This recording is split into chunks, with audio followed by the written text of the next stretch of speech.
বাংলার ছাত্রের আঁকা ছবিতে মুগ্ধ দেশের প্রধানমন্ত্রী, নিজেই পাঠালেন শুভেচ্ছা বার্তা। আপ্লুত ছাত্র ও তার পরিবার।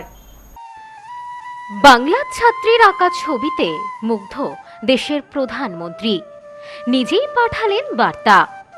এক কিশোরের তুলির টানে ধরা পড়ল স্বপ্ন, আর সেই স্বপ্ন পৌঁছে গেল দেশের প্রধানমন্ত্রীর দোরগোড়ায়। পশ্চিমবঙ্গের বর্ধমান জেলার কালনা শহরের এক অষ্টম শ্রেণীর ছাত্র রাহুলের আঁকা ছবি দেখে মুগ্ধ হলেন প্রধানমন্ত্রী। ব্যক্তিগতভাবে পাঠালেন বার্তা। প্রতিভা আর নিষ্ঠা থাকলে ছোট্ট প্রচেষ্টাও পৌঁছে যেতে পারে দেশের সর্বোচ্চ স্তরে। এ যেন তারই এক জ্বলন্ত উদাহরণ। বিধানসভা নির্বাচনকে কেন্দ্র করে পশ্চিমবঙ্গের বিভিন্ন প্রান্তে প্রচার সারছেন দেশের প্রধানমন্ত্রী থেকে স্বরাষ্ট্রমন্ত্রী, রাজ্যের মুখ্যমন্ত্রীও। এ প্রান্ত থেকে ও প্রান্ত রোজই কোথাও না কোথাও সভা চলছে। ভোটকে কেন্দ্র করে রাজনৈতিক পারদ চড়তে থাকছে। এরই মাঝে এক নজিরবিহীন ঘটনা এলো সামনে। গত 22 এপ্রিল প্রধানমন্ত্রী কালনার ধাত্রী গ্রামে এক জনসভায় বহু সমর্থক তার প্রতিকৃতি হাতে উপস্থিত হন। সেই ভিড়ের মধ্যেই ছিল এক বিশেষ ছবি, যার নজর কাড়ে প্রধানমন্ত্রীর। অঞ্জলি সিল্ক, শিমুলতলার মোড়, বনগা, এখন এক নতুন রূপে, নতুন সাজে। জানা গেছে বর্ধমানের উত্তর ধাত্রী গ্রামের নতুন পাড়ার বাসিন্দা অষ্টম শ্রেণীর ছাত্র রাহুল বসাক তার নিজের হাতে আঁকা প্রধানমন্ত্রীর প্রতিকৃতির ছবি এঁকে নিয়ে যান সভাতে। ওই ছাত্রের ছবি দেখে স্পেশাল প্রোটোকল গ্রুপ এসপিজিকে নির্দেশ দেন ছবি সংগ্রহ করতে। পাশাপাশি শিল্পীর নাম এবং যোগাযোগ নম্বরও সংগ্রহ করার কথা বলা হয়। 22 এপ্রিলের পর থেকে অনেকগুলি দিন কেটে যায়। কোনো রকম যে প্রধানমন্ত্রীর কাছ থেকে বার্তা পাবেন এটা বোধহয় ভাবেননি। তবে কথায় আছে না, ইচ্ছা শক্তি, প্রচেষ্টা থাকলে সব অসাধ্যকে সাধ্য করা সম্ভব। ঠিক তেমনটাই ঘটল এই ছাত্রের সঙ্গে। 25 এপ্রিল সন্ধ্যায় হঠাৎই রাহুলের পরিবারের কাছে একটি ফোন প্রধানমন্ত্রীর দপ্তর থেকে আসে। সমস্ত যাচাই প্রক্রিয়া শেষে ওই ছাত্রের বাবা ভজন বসাকের হোয়াটসঅ্যাপে পাঠানো হয় একটি শুভেচ্ছা বার্তা সহ আনুষ্ঠানিক চিঠি। স্বয়ং দেশের প্রধানমন্ত্রীর কাছ থেকে শুভেচ্ছা বার্তা পেয়ে খুশি কালনার বসাক পরিবার। এই বিষয়ে রাহুল বলেন, আমি খুবই খুশি।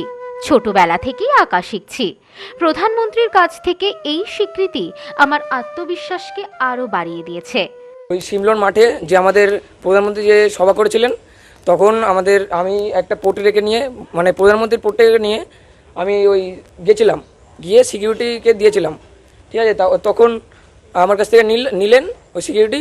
তারপরে আমার আবার 15 দিন পরে এই জন্য একটা চিঠি পাঠিয়েছেন। কালকে এসেছে চিঠি? হ্যাঁ, কালকে এসেছে। কতটা আনন্দিত তুমি? আমি প্রচুর আনন্দিত। আশা করেছিলে চিঠি রিপ্লাই আসবে? হ্যাঁ, মানে আমি যখন দিয়েছিলাম তখনই আমার আশা করেছিলাম যে আমার চিঠি আসবেই। এই বিষয়ে রাহুলের বাবা বলেন, আমার ছেলে ছোটবেলা থেকে আঁকা শিখছে। নিজের হাতে ছবি এঁকে নিয়ে গিয়েছিল। তবে এমন স্বীকৃতি পাবে তা আমরাও ভাবতে পারিনি। 5-6 বছর হবে, 5 বছর 6 বছর ধরে আঁকছে ও। আমরা ওর যখন যেটা প্রয়োজন সেটা যথাসম্ভব চেষ্টা করি দেওয়ার জন্য, আমাদের যেটুকু পারি আমরা সেইটাই। তো সেদিনকে ও কোথায় গিয়েছিল? এই আঁকাটা কোথায়? এই ধাত্রীগ্রাম সিমলন মাঠে একটা প্রধানমন্ত্রীর সভা ছিল, সেইখানেও একটা প্রধানমন্ত্রীর ছবি এঁকে নিয়ে গিয়েছিল, ওইখানে ওটা দিয়েছিল।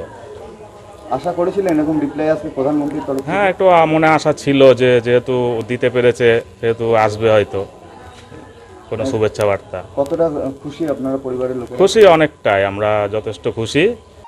এই বিষয়ে রাহুলের মা বলেন, দেশের প্রধানমন্ত্রীর কাছ থেকে এমন বার্তা পেয়ে আমরা খুবই খুশি। ছেলে ভবিষ্যতে যা করবে সেটা তার ইচ্ছা। তবে ছেলের এই বয়সে দেশের প্রধানমন্ত্রীর কাছ থেকে এই স্বীকৃতিতে আমরা খুবই গর্বিত। কতটা আনন্দিত আমি সেটা বলে বোঝাতে পারবো না। মানে আনন্দে আমার চোখে জল এসে যাচ্ছে। কতদিন ধরে আঁকছে ও? ও 5-6 বছর ধরে আঁকছে। ভেবেছিলেন কোনোদিন প্রধানমন্ত্রীর কাছ থেকে এত কম বয়সে এই আঁকার জন্য এরকম চিঠি আসবে? এটা কখনোই ভাবতে পারিনি যে এত আমার ছেলে এইভাবে প্রধানমন্ত্রীকে একটা ছবি এঁকে দিতে পারবে এবং শুভেচ্ছা বার্তা পাঠাবে, মানে আমি পেয়ে আমি এতটাই গর্বিত যে কি বলবো, ভাষায় প্রকাশ করতে পারছি না। একটি সাধারণ আঁকা আর তার মধ্যে লুকিয়ে ছিল রাহুলের অসাধারণ গল্প। রাহুলের এই গল্প প্রমাণ করে প্রতিভা, নিষ্ঠা আর ইচ্ছা থাকলে ছোট্ট প্রচেষ্টাও পৌঁছে দিতে পারে দেশের সর্বোচ্চ স্তরে। এই স্বীকৃতি শুধু একটি চিঠি নয়, বরং তরুণ শিল্পীর ভবিষ্যতের পথে বড় প্রেরণা। Bureau report, news no man's land, Kalna. New PC jewellers, সম্পর্ক গড়ে দেয়। বনগাঁতে আমাদের 3টি শোরুম প্রতিদিনই খোলা। নেউপিসি জুয়েলার্স, বনগাঁ বাটার মোড়। নিউ পিসি জুয়েলার্স ব্রাঞ্চ কুমদিন স্কুলের বিপরীতে। New PC jewellers beauty, Motiganj, Hatkhola. আমাদের এখানে সোনা কিনুন পেপারের দামে।